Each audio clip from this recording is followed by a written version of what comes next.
Ready and go. Thank you. Hey everyone, welcome to round two, session two of the Art of Coping. We are doing a 5-session series virtually as we're all kind of ordered to stay at home for our own safety. Part of being safe from the threat of a virus is also a consideration of how we stay safe at home. So that's why we decided to engage you all through the art of coping. Now, last week was session one, and we had some homework. So one of the things that we really wanted to take a minute to do was acknowledge, our thoughts and our feelings around the stay-at-home order. We know that we had just got the order extended the same week that we started.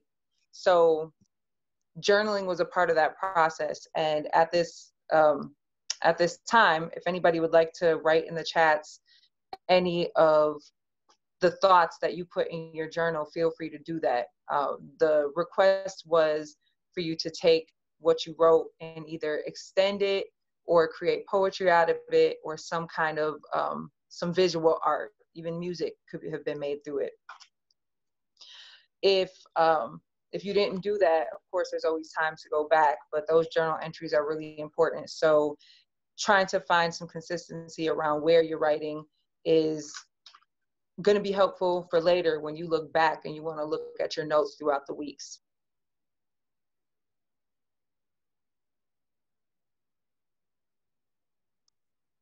That power call was really to acknowledge somebody that you could have a conversation with, and that in that conversation that there could be some intentional growth and really understanding boundaries in our relationships, knowing kind of like the people who are in our lives who really kind of are on a journey of growth with us, and who can be the kind of reflection that allows us to get better.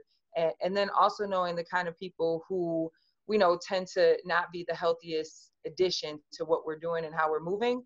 And so really acknowledging how to create those barriers. So, in the reflection of what relationships really help you grow, moving more towards those relationships. And, part of that is even the relationship with yourself, being able, especially with the stay-at-home order, to be comfortable with your thoughts in your own mind, and also be willing to be somebody who checks yourself and your growth as well. If you know that you tend to be the type of person who has negative thoughts, and we know that negative thoughts turn into negative words and negative actions, then being able to reflect in a way that allows you to say, okay, I have to shift my perspective and shift my language, is really one of is part of that power call. It's your external relationships, but it's also your relationship with yourself.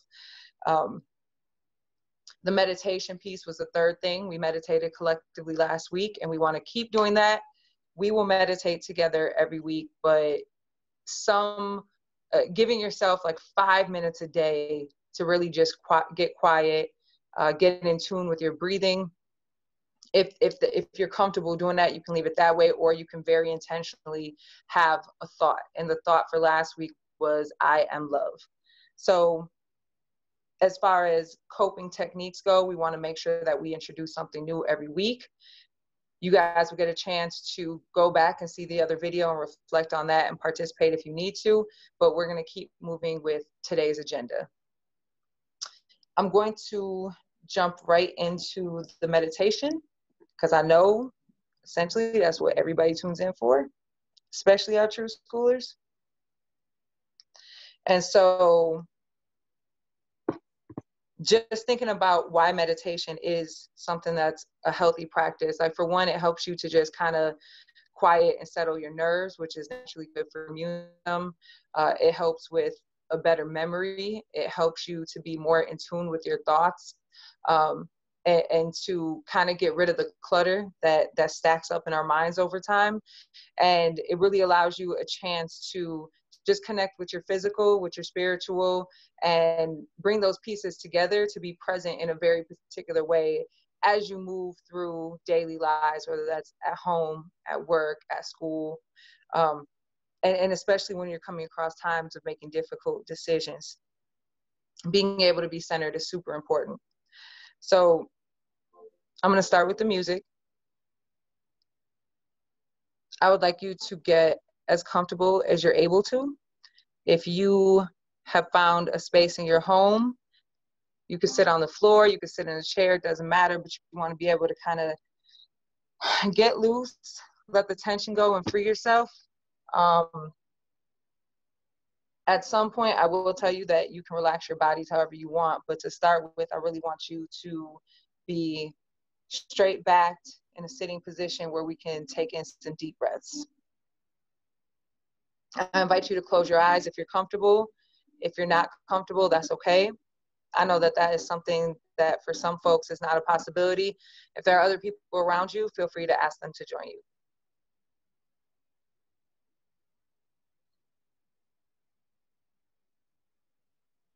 Take a minute.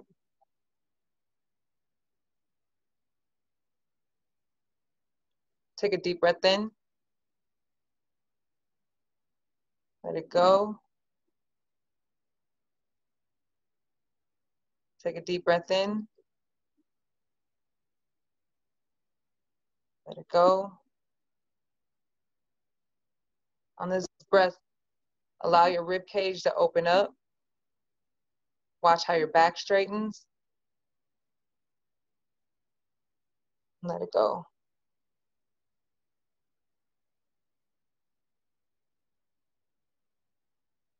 Regulate your breathing. Find a cadence that feels natural to you.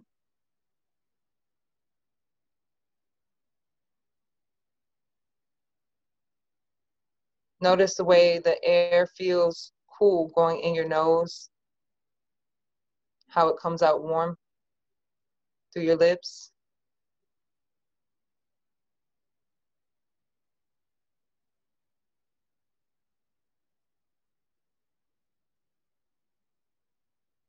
And then just comfortably breathe in and out your nose as we start the body scan.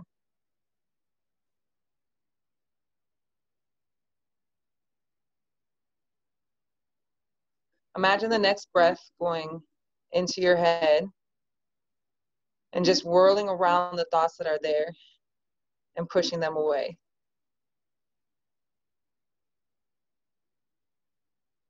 Allow your mind to experience nothingness.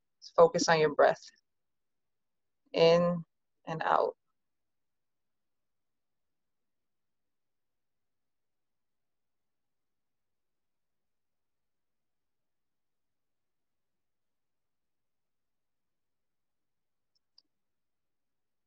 Go down through your throat, into your shoulders. Just move them around a little bit so that you know that they're not tense.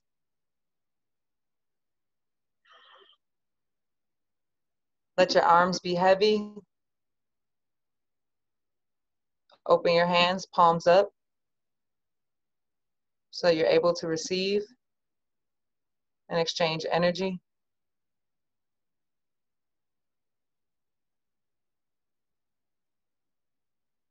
Take a moment to stop in your heart.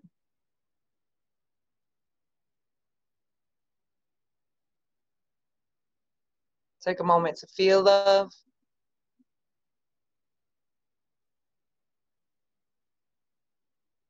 And from last week's meditation, in your head, repeat after me. I am love.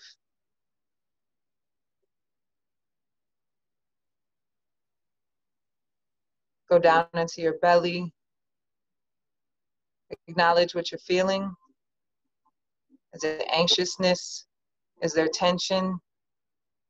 Take a breath and let it go.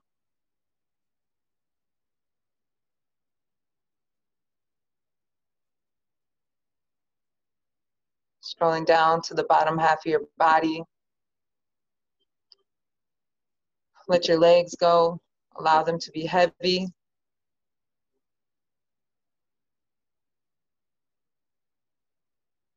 All the way down to your feet.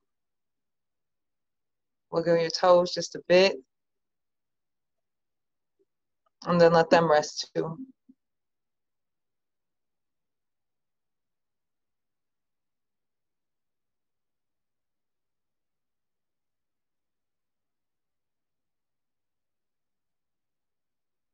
I want you to allow yourself to get lost in the music. I'll mind the time. And every time you find that other thoughts are coming and getting in the way, I want you to say to yourself, nothing is perfect, but everything is okay. Take a breath.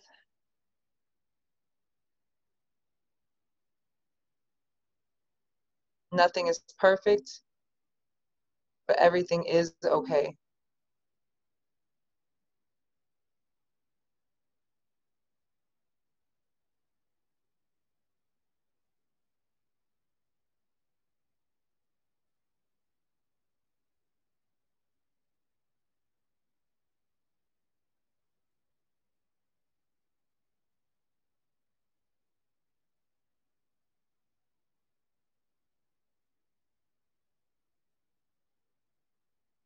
Again, nothing is perfect, but everything is okay. I'm going to let you guys get lost in your breathing. I'll mind the time for 2 minutes.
For this next minute, I'm going to let you guys tap back into your thoughts. And I just want you to think about things that you're excited for. It could be things that you're working on now. It could be projects that got put on hold. It could be things that you're looking forward to doing once the stay-at-home order is done. But for the next moment, with your eyes closed, I want you guys to continue to think about things that make you feel excited and hopeful.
All right, we're gonna open our eyes,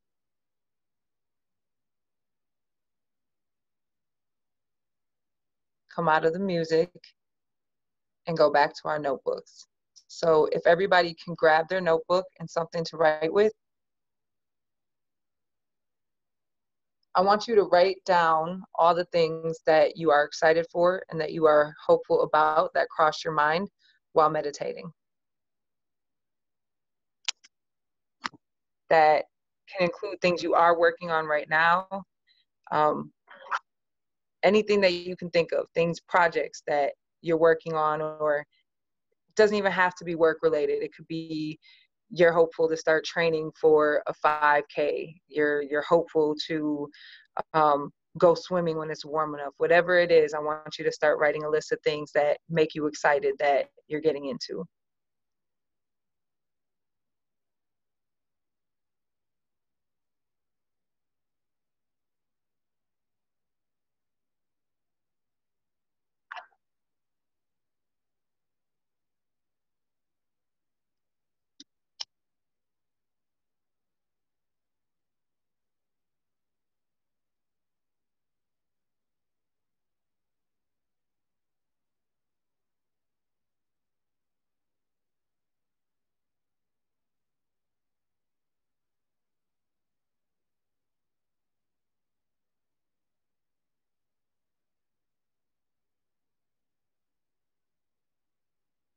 All right, so hopefully you were able to jot a list down. I'm sorry, I should have preset and said that you can make it like a run-on sentence. You can jot it down as a list. But usually when we journal during the art of coping sessions, it's really to just get the thoughts out, and then you get to come back and revisit them later to either expand on them or use them as ways to create art, or use them for yourself as ways of accountability. So next to that checklist or underneath it, I want you to write down the things that you might feel are heavy right now. What is your to-do list? Do you have online homework? Does chores at home, do they feel overwhelming? Are there bills? Are there issues that you need to figure out? um, I know there are a lot of seniors who are not going to be able to experience a ceremonial experience with their graduation. Maybe there were things related to traveling. So what are some of the things that are difficult in your life right now, or that bring you some level of stress or anxiety? And again, just make it a list, number it, bullet point it, however, you can scribble it across the page. However it comes out is the right way.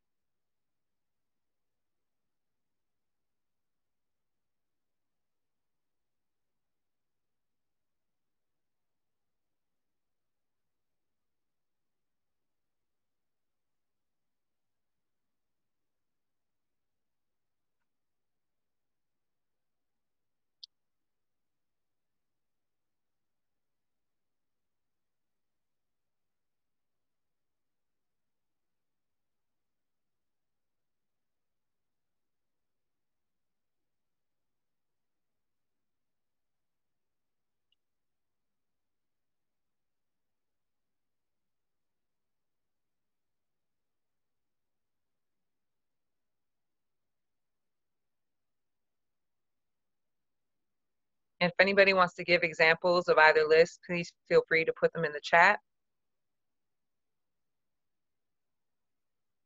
Your thoughts might inspire other people or help them explore different things in their minds that they might not be thinking about.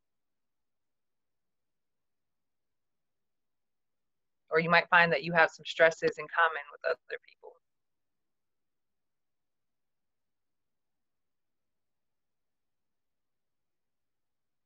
You might find that you're excited about the same things.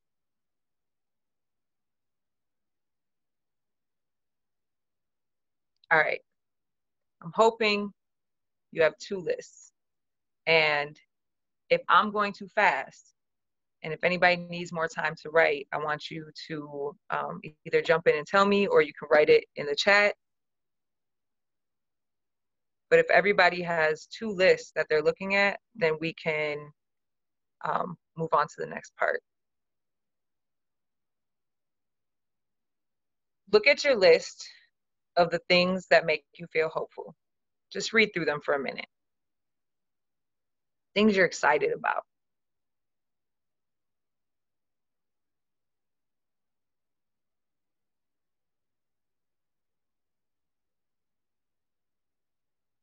I want you to acknowledge your body. What happens physically to you when you're looking at that list and you're responding to your emotions of the things that you're looking forward to or that you're excited about? Did a smile come to your face? Did your eyes light up a little bit? Did you like jerk up just a bit? Now I want you to look at your list of things that are stressors. I just want you to read through them.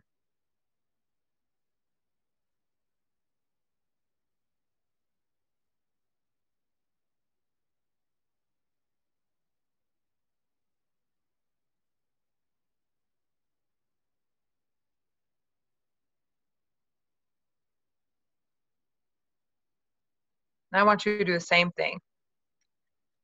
What changed physically? Did that smile go away? Did your heart start to race? Did you get a little warmer? Did you feel a little heavier? Did your mind just stop, get stuck?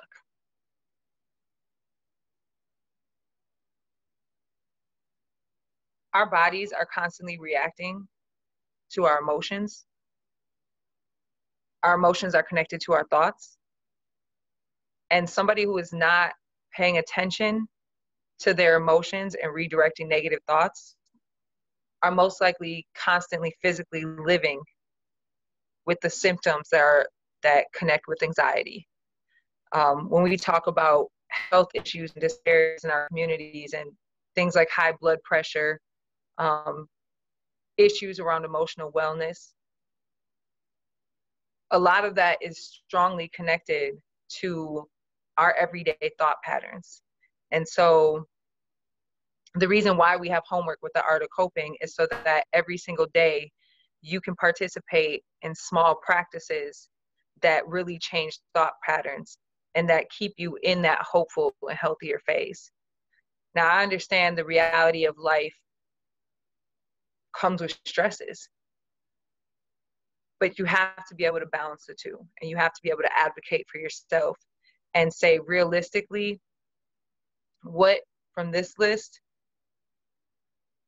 and what from this list make up my life as a whole. And then also, how much energy do I want to give to the things that really bring negativity or difficulty to me? For the coping aspects of being able to deal with our stressors, I want to talk about two things today.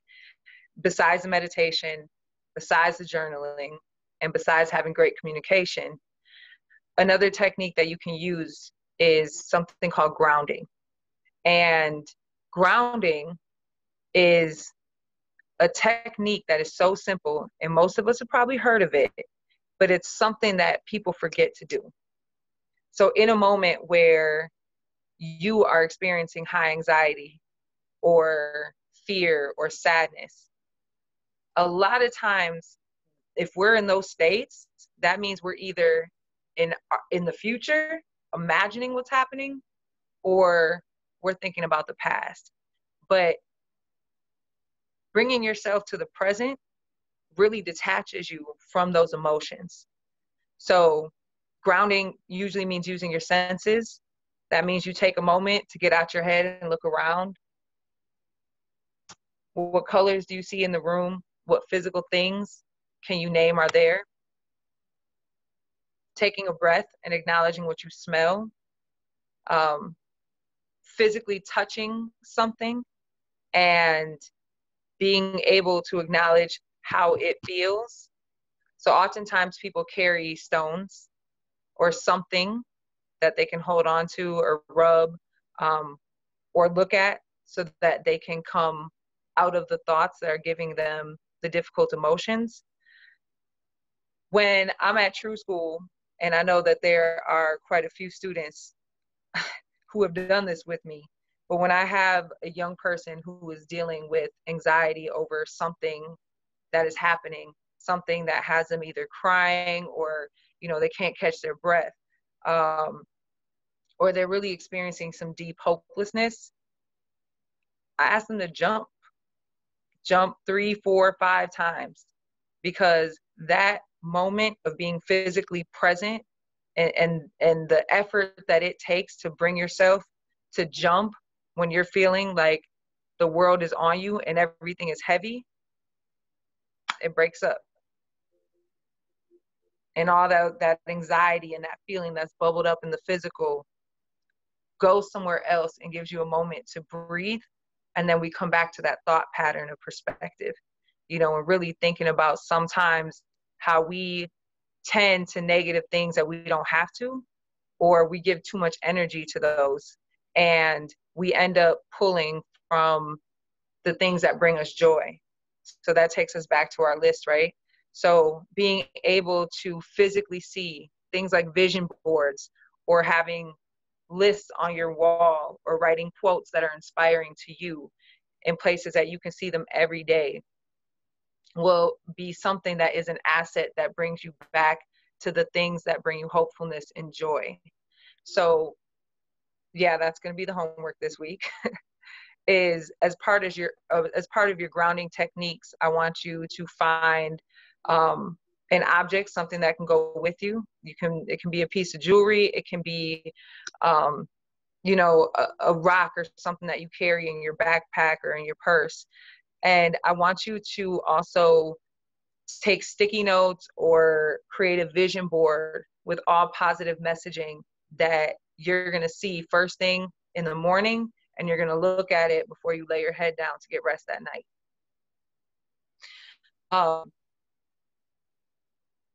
Another thing, since it is Earth Week, there are people that use the term earthing. So being able to connect through gardening, or by experiencing fresh water and hearing the sounds and feeling the water, are things that really reconnect us with Mother Earth, which is a living, vibrating thing. And being able to exchange that energy allows us to realize sometimes how small our problems really are, when compared to something that is so great and so beautiful. So being able to get outside, I know the weather is shifting. I know we're not supposed to congregate and be with other people, but going outside and feeling the sun on your skin, taking deep breaths of fresh air, being able to hear the sound of nature, of wind in the trees, the birds chirping, sitting still and observing all of the nature around us are things that allow us to get back to our very own nature, because most of the cultures and the traditions and the eating and the food has all come from our ancestors and their relationship with the earth. And so it's important for us to be able to take a moment to reconnect with it, because there's something inherent and there's something very innate that resonates with us, even when we don't fully understand what it is.